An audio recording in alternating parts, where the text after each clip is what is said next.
Hey, everybody. Welcome back. It's another episode of the Spartan Shadows podcast. I'm one of your hosts, Chris. I'm joined with my co hosts, Zach and Emmett. And we're here to recap MSU's thrilling 42-40 Boston College win Saturday night in East Lansing. Yesterday, we're recording this Sunday night, 8:30 in the evening. So we'll give you our thoughts on the game, how it went, and then give you a little bit of a preview heading up to Youngstown State next week. Not a whole lot really to look into that matchup. I mean, FCS school, they are 2-0 coming in, but we'll give you some key factors and some players to watch for the Spartans heading into next week and try to get all that covered. Like I said, go over our thoughts from the BC game, and then get you that quick episode for this week. We also have a special guest joining us in a bonus episode on Thursday, so we'll have 2 episodes coming to you this week just to kind of give you a little bit of extra contact. So I'm excited, happy to be here on a victory Sunday. This episode was going to be a whole lot more depressing if we didn't pull out that win, so I'm real glad that we did. But Emmett, Zach, how you guys doing? Have you recovered from being there in person yesterday night? I'm doing good. Obviously, really excited about the win yesterday.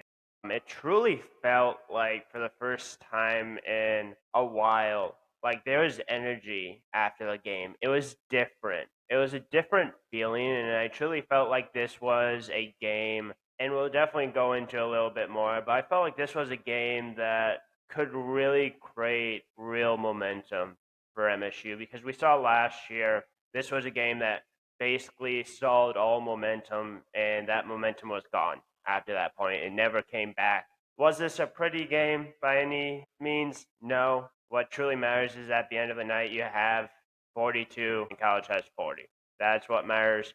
There's plenty of things to fix. There's some really frustrating parts of this game that I might go into a little bit, but yeah, it's a win. So happy to be there. Happy to be 2-0, first and only team in Michigan to be 2-0 right now. So love to see that. How are you doing, Emmett?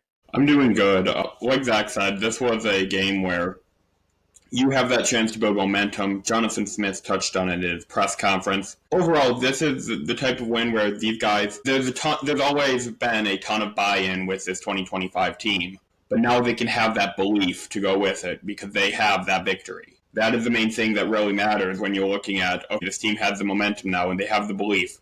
Because I know I tweeted this out at halftime. If Michigan State wanted to win this game, whether it was in overtime or in regulation, they needed to do something they've done only once their entire time under Jonathan Smith: win the second half. The only time they did that was against FCS opponent Prairie View A&M in a shutout. So overall, just this team showed that they can go and win the second half. Lindgren can make adjustments and get the team, and in Nick Marsh's words, get Marsh the damn ball. And that was one of the most powerful quotes of the press conference. And overall, you just saw Lindgren. It was, honestly, second half was a Lindgren masterclass. Now, the defense fought through a ton of adversity, had 5 key players all go out with injuries. 4 of them returned to the game, but overall, there was adversity on the defensive side. Was it necessarily the best called game by Joe Rossi? No. But when you look at all the adversity, you do think that some momentum can be built. Yeah, and before Chris jumps in, I do want to say, love that quote by Nick Marsh. MSU does not need Nick Marsh to do that, because MSU should already know to do that. Just my opinion, though. Go ahead. Completely agreed. Absolutely.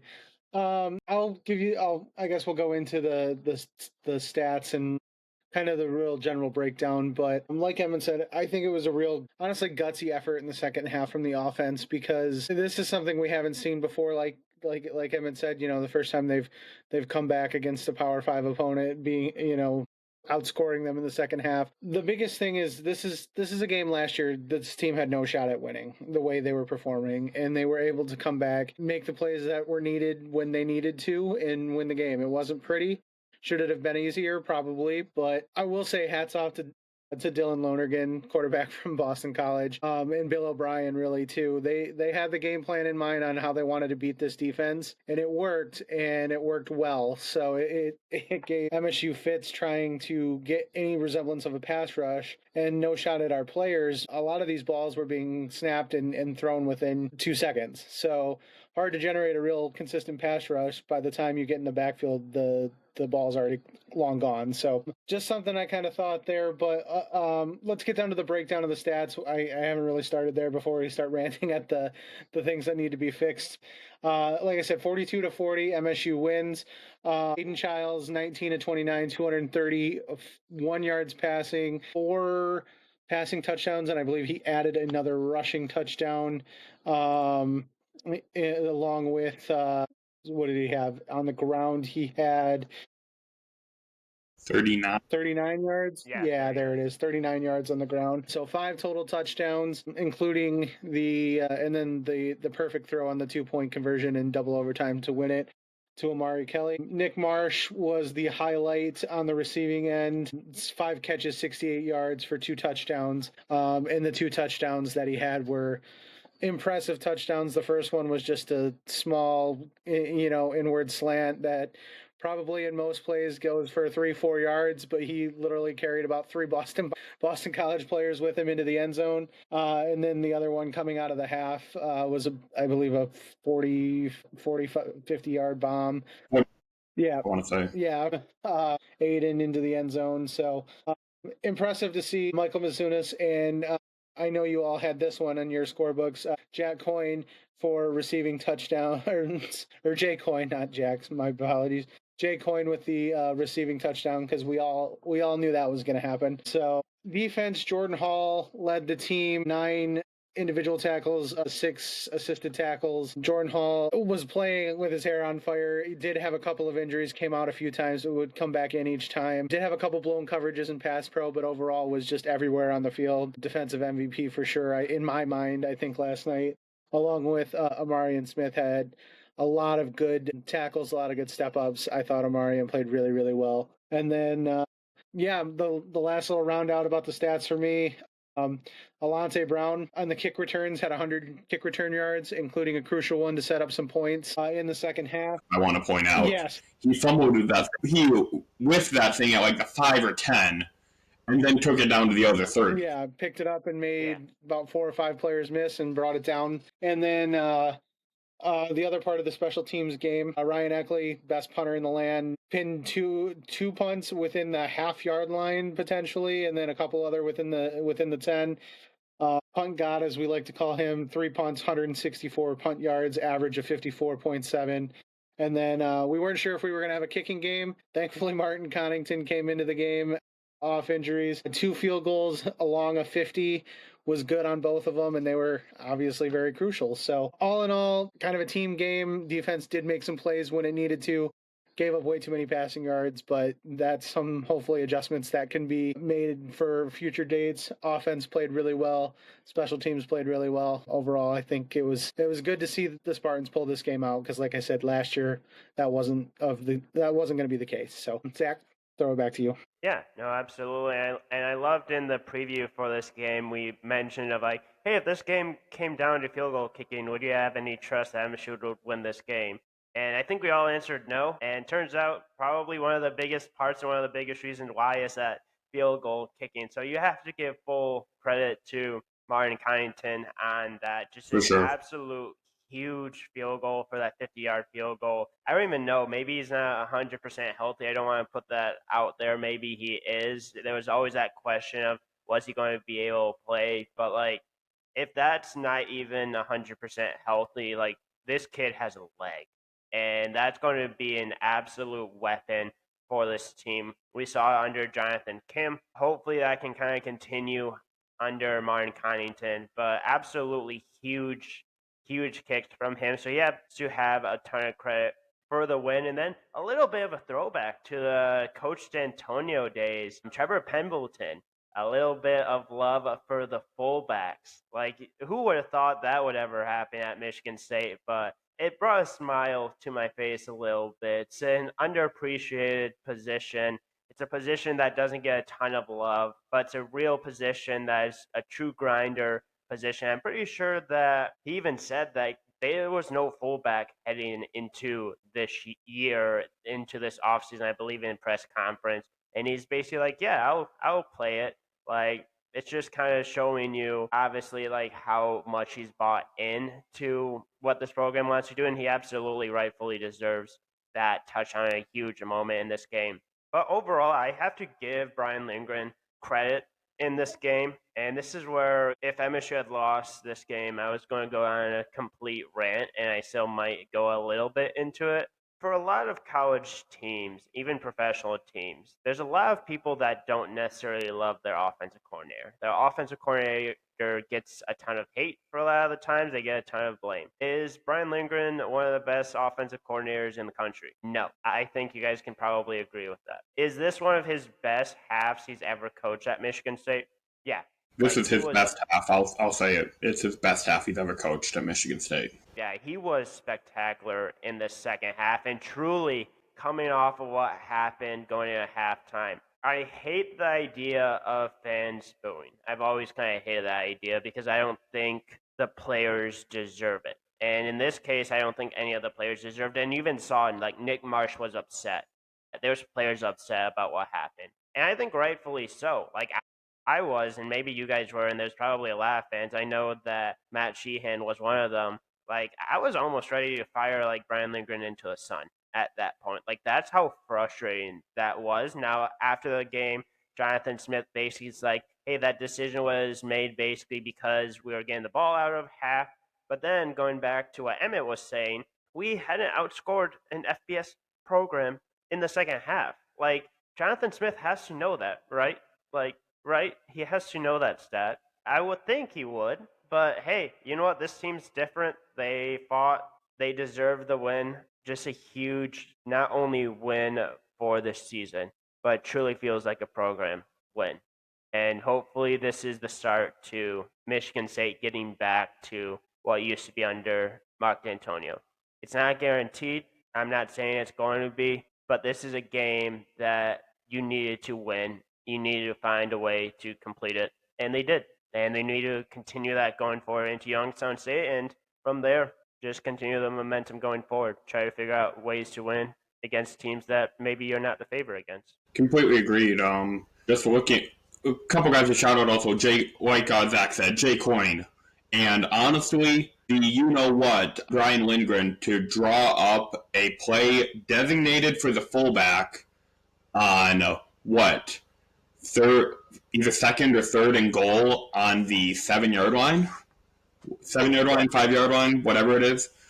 Jay Coyne, yeah, he played like 35 snaps at fullback last season. His career high was 11 in a game, done against Western and against Rutgers last year. So this is a guy who he hasn't played a dozen snaps in a game yet. He might have surpassed that last night. I haven't checked the snap counts yet. My article on that's coming shortly. Small plug. But just overall, Jay Coyne was a guy that, yeah, and he said, oh yeah, I didn't really play fullback in high school either. I just said, yeah, I'll do it because he has the buy-in and wants to do this to help the team. During Jonathan Smith's only spring game during the before the 2024 season, he was playing rush end. This was a guy that did it over summer practice, and less than a year and a half later, he's scoring a touchdown in overtime. Also, Michael Masunas, I know that we're talking about all the good that happened for Michigan State and a couple bad things. The honest narrative I have coming away from this game, and I know I'm not the only one, I might not be the only one on this podcast who thinks it,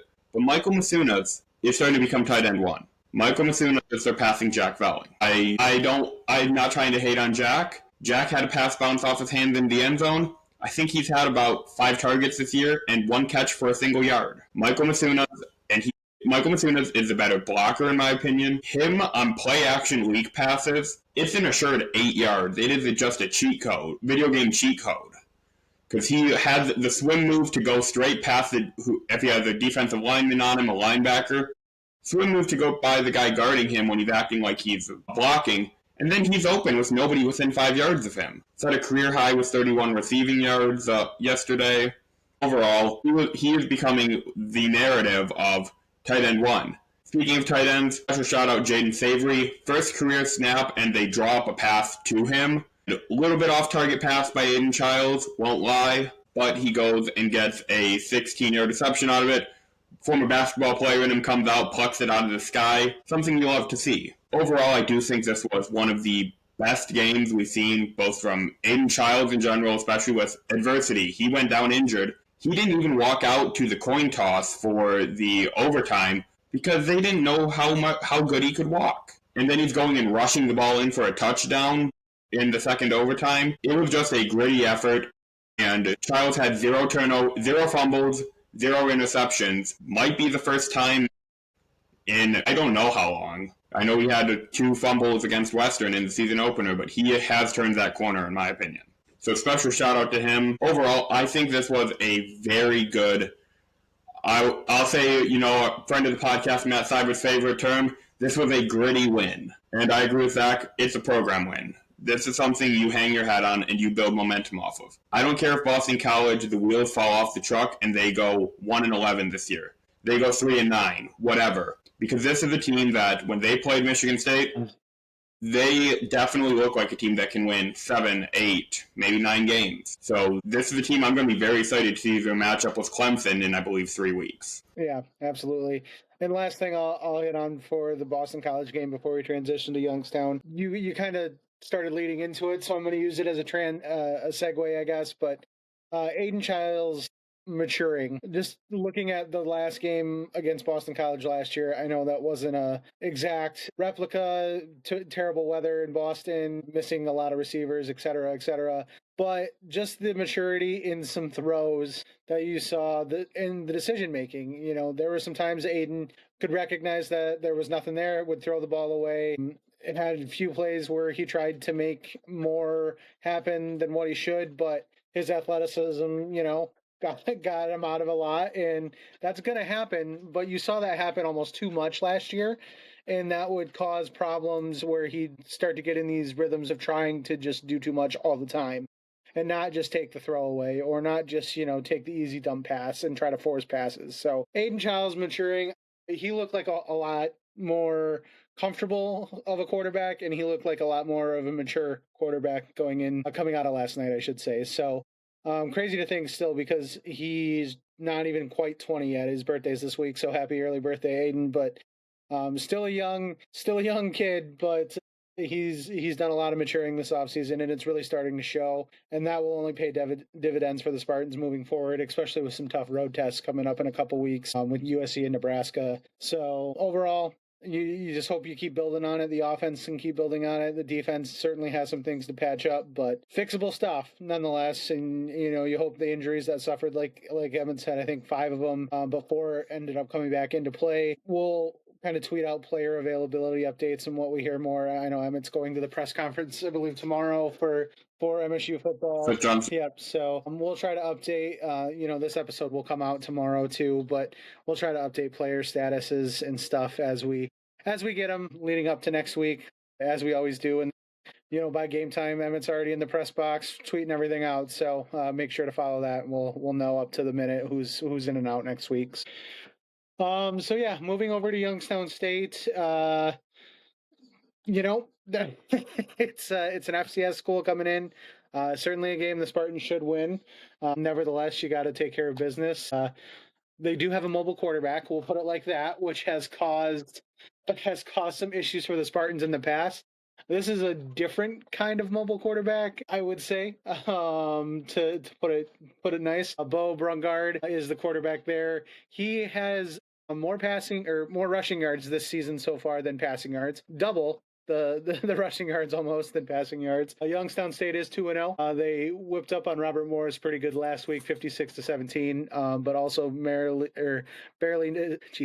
barely escaped Maryhurst a couple weeks ago. So FCS team, like we said, but the kick time for this week, 3:30 game at Spartan Stadium. No line because it's an FCS school coming up to D1, so there's not going to be lines in the sports book. If I had to imagine what it would be set at, I would say MSU would probably be 23 and a half. 24, 25 point favorites was probably my guess. So Emmett and I are kind of right there. So maybe even a little bit more, but yeah, it is what it is, I guess, to kind of say that. So guys, what are your thoughts on the Youngstown State crew coming to town? You're not going to remember they're called the Penguins?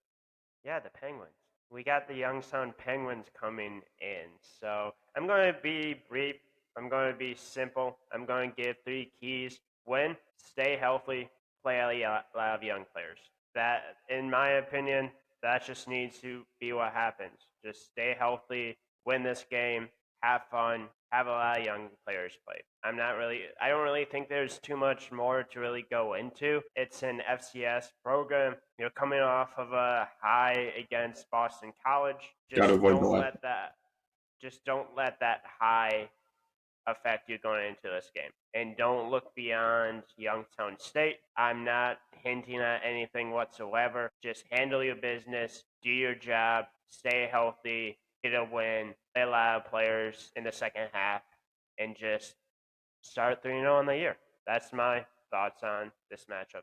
Right, so I completely agree with what Zach said. This is one that you're hoping by halftime it's over. You're hoping that Olesio Milivojevic gets to complete a pass to a guy in a green uniform, hopefully, on Saturday, I think is the biggest thing I want to see. This is one where I want to shout out a couple of their guys on the offensive line because they put up 80 grade pass blocking grades. So Shane Keenan, Isaac Perkins, Van Keen, they're the 3 that, okay, that's part of what will help their offense go because I don't think they're going to have their quarterback rush for 264 yards against the Spartans on Saturday. At least I hope not. If they do, you will definitely hear me from the press box yelling. But just as a whole, just looking at their stats and everything, this Youngstown team, they are good, but they have a couple flaws. Against their Mercyhurst game, they did not look all that good. They allowed almost 400 pass yards. Then they also had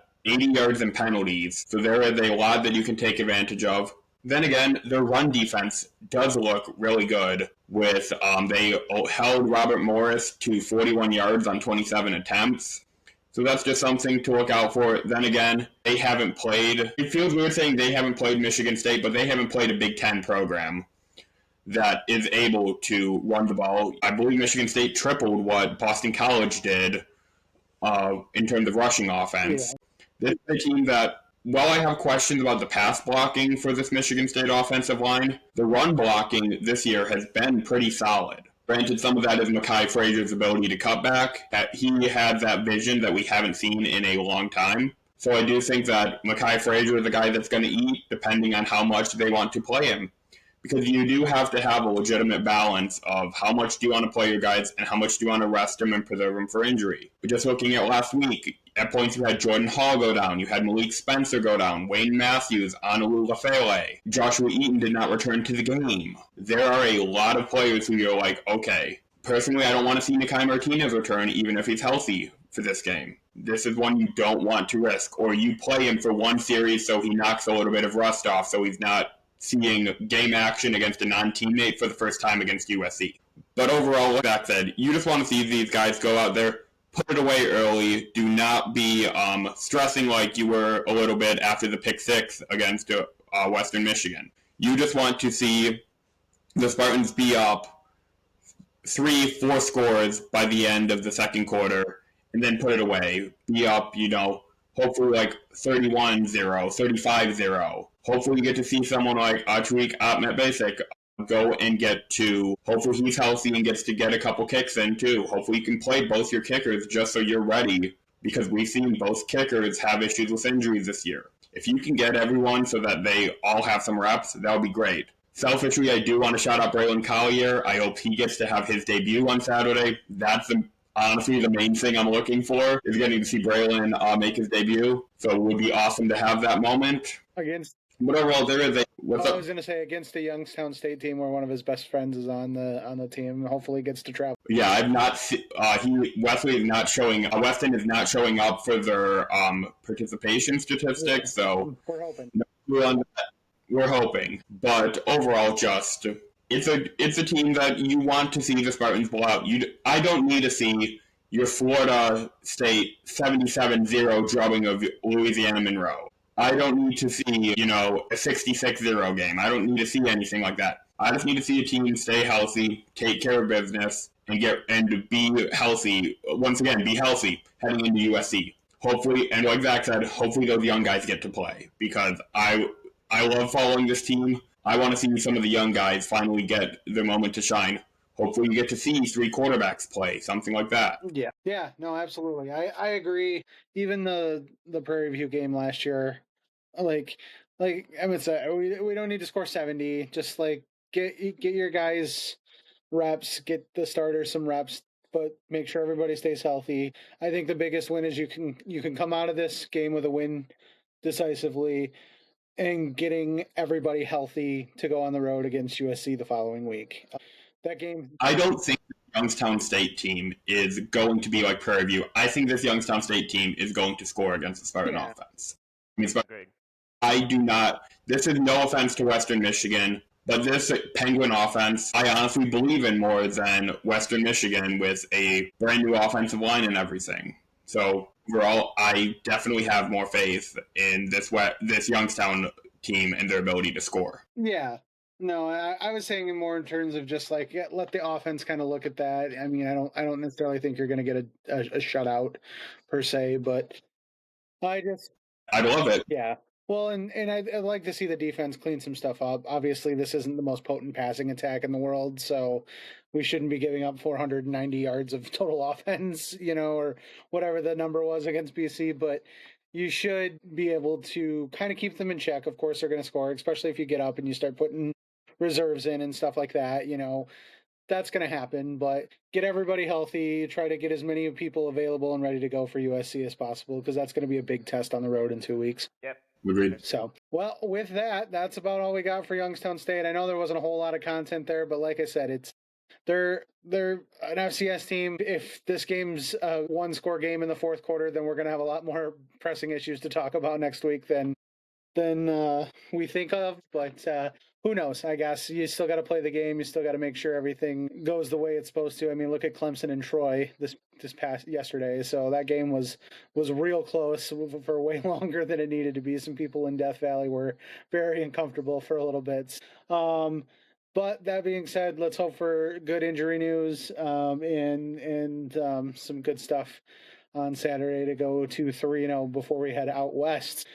Kick for the USC game hasn't quite been announced yet, but I'd expect that to be released probably within the next day or two. So we'll update that as we hear it. And then, like I said, Thursday, special guest coming on to talk some more football. Kind of been a football concentrated podcast the last few weeks, or reasons being. I did shout out a little bit on the Twitter page yesterday, but that was another reason the BC game was a big win. We had a lot of big name recruits for football and basketball on campus. Reviews are coming in that it was a rousing good time for everybody. Hopefully a win like that, not only does it help propel you on paper and in the standings, but maybe we can land some recruits for the football and basketball team out of that, just because they saw how electric the atmosphere in Spartan Stadium can be. Good weekend all around, I would say, minus, I guess, unless you're a Lions fan. But other than that, hey, we'll take what we can get, I guess. So for Zach and Emmett, we appreciate everybody tuning in. Any questions, comments, concerns, hit us up on socials. Zach? Predictions, touchdowns. How? Wow. Can't remember the Penguins, and then can't remember to get the score prediction and first touchdown prediction in. I remember the Penguins. Come on. I just refuse to announce teams that are the Penguins. I'm still a little bit bitter from hockey, but that's okay. All right. First touchdown for me is going to be. Andy's doing it in the wrong order. I'm switching it up. It's an FCS scheme. We got to do things backwards. First touchdown, I'm going to stick with Mekhi Frazier until it's right. I'll be like Zach and say, he might stick with Jack Velling. He might change it up. I don't know. What? He was the only one changing my prediction, and I changed off of Marsh to Tolis, and then Marsh went and scored. That was the funny thing, too, because I almost switched to Marsh last week, but I was like, nah, I got to stick with Frazier, and we saw how well that worked. So, Mekhi Frazier. How well that worked. Final score prediction, 42-10, MSU. Okay. How about you, Emmett? I know I just said that you don't need to score 60, 70 points. The reason I didn't say 50 is because 56-7. That's my prediction. Oh, boy. Youngstown State is going to score. Alessio is going to throw 2 touchdowns. We are going to think we have a quarterback, too, in East Lansing. I think first touchdown, we're going to throw it all the way back to what Mel Tucker and Jay Johnson did. We're going to have a flea flicker to Omari Kelly on the first play of the game. And it's going to be an Omari Kelly touchdown to start the game off. And the second time a flea flicker's been called in this podcast this season. We'll see. Yeah, I hope that happens. That would be great. But no, I think you guys are right about score predictions. I got a little bit closer, but not really close. I got 45, like 13. I Yeah. think maybe Youngstown scores like a touchdown or something like that towards the end of the game. And obviously, we all know I'm going with the tight end position. That's the most obvious pick I'm ever going to make, and I'm going with Michael Masunas. Love it. Second, Yes, Chris, second clear touchdown in his second week. I like it. The new tight end. and now Jack is going to catch the touchdown. Yeah. So 100%. Yep. Buy stock on the Jack Velling anytime touchdown this week if you're bettors. All right. You say yes because Zach has not guessed Velling. This is the second time. The first time he didn't guess it, he was the first touchdown scorer against Rutgers. I mean, it was like 34-0 at that point. But details. yeah, hopefully much better results. If it's not for an FCS team, I'm going to be real scared. Yeah. All right. Well, I think that'll do it. Anything else, guys? We hit. No, you didn't forget anything else, That's Chris. good.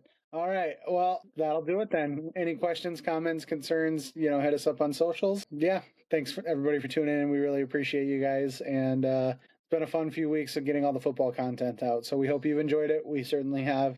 And we'll keep it coming. For Zach and Emmett, I appreciate you guys. Have a good night and go green. Go white.